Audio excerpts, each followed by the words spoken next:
ধরনের খাবার খাবেন না। যদি কোনো ধরনের কোনো প্রকারে আপনার কোন দুর্ঘটনা বা ক্ষতি হয়, আমাদের হাট কর্তৃপক্ষ কমিটি এবং প্রশাসন দায় থাকবে না।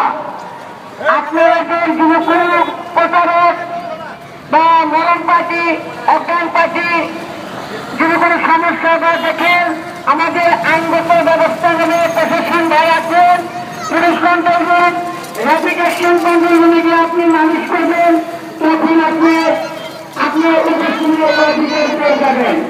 ধন্যবাদ।